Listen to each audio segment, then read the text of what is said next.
Stone is dropped from the top of the building. Okay. A stone is dropped from the top of the building. When it crosses, dropped, when it starts, its initial velocity is 0. Okay.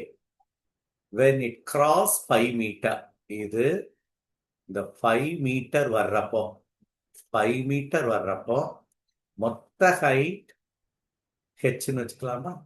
H. அப்போ balance வந்து H minus 5 metre அது drop பண்றப்போ another stone starts fall from 25 metre. அப்போ இன்னொரு stone மேல இருந்து 25 கீழே இருந்து ஹெச் மைனஸ் 25ன்ற ஹைட்ல இருந்து இன்னொரு ஸ்டோனை டிராப் பண்றப்ப both stone 25 meter. Another stone starts to fall from 0.25 meter below the top. Both stone reach to the bottom of the building same. The height of the building is okay. ரெண்டு reach ஆன time ஒண்ணுதான். இங்க இருந்து வந்த ஸ்டோனும் இங்க இருந்து வந்த ஸ்டோனும் reach ஆன டைம் ஒண்ணு. நல்லா கவனிச்சுக்கணும். அப்ப ரெண்டு ஈக்குவேஷனை இங்க கொண்டு வரும். இது ஹெச் மைனஸ் 5. இத அவன் ஈக்குவேட் பண்றான். இங்க இருந்து இது வந்த டைம், இங்க இன்னும் சொல்ல போனா 5 மீட்டர்ல இருந்து வந்த டைம், நாட் டோட்டல் டைம். இந்த டைம் இல்ல, 5 மீட்டர்ல இருந்து கொடுத்திருக்காங்க. when it cross a 5 meter below the top, another stone starts fall from a 0.25 meter below the top. both the stone reach to the bottom. அப்ப இங்க இருந்து வந்தப்போ ரெண்டு ஒரே டைம் வருது. ரெண்டுக்கும் டைம் தான் சேம். இதுக்கும் டைம் சேம். இதுல இங்க கிராஸ் பண்றப்போ ஒரு வெலாசிட்டி இருக்கும், அதை நம்ம கண்டுபிடிக்கணும். இங்க இனிஷியல் வெலாசிட்டி 0. எஸ், இங்க கிராஸ் பண்றப்ப என்ன வெலாசிட்டி இதை கிராஸ் பண்ணிருக்கோம். v equal to u v equal to u plus at போட்டு அதை கிராஸ் பண்றப்ப வெலாசிட்டி, இது ஆக்சிலரேஷன் 10ன்னு வச்சுக்கோ. டைம் தெரியாது, இதெல்லாம் பிரச்சனை. அப்போ இந்த லெங்த் கொடுத்தனால நம்ம v squared equal to u squared plus 2as formula எடு. ஃபைனல் வெலாசிட்டி தான் நமக்கு வேணும். Initial velocity 0, 2 into 10 into s 5 metre travel பண்ணி இருந்துச்சுல. அப்போ 100 v will be equal to 10 meter per second. It is clear. இது இங்க கிராஸ் பண்றப்போ இதோட initial velocity 10 meter per second. Okay, இது டிராவல் பண்ணது h5 மீட்டர், இது டிராவல் பண்ணது. அப்போ ரெண்டு ஈக்குவேஷன் எடுப்போமா? என்னென்ன டேட்டா ரெண்டுக்கு டைம் ஈக்குவல், அதான் நமக்கு ரெண்டுக்கு ரிலேட்டட்.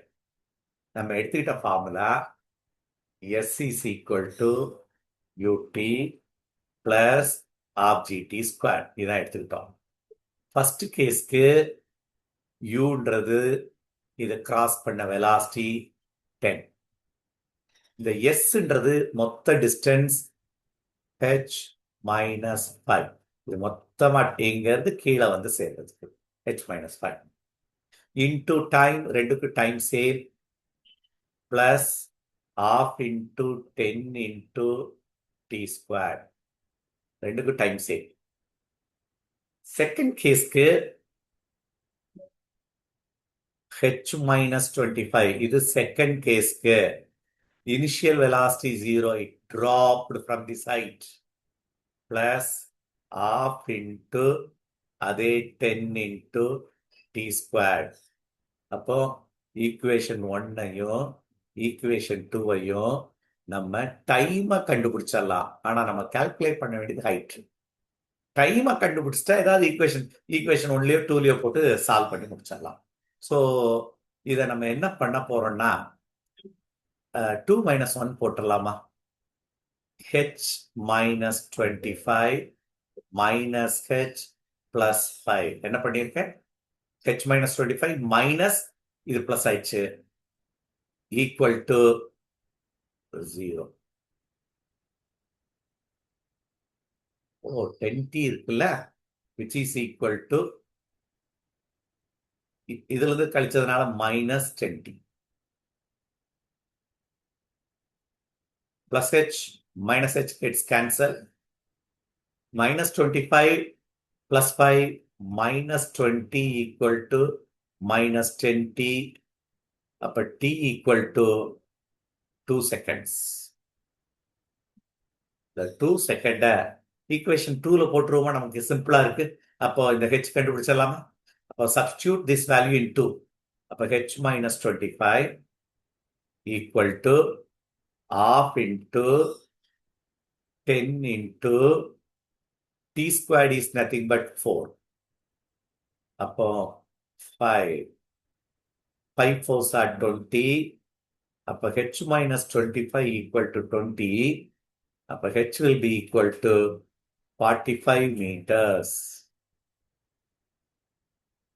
One go.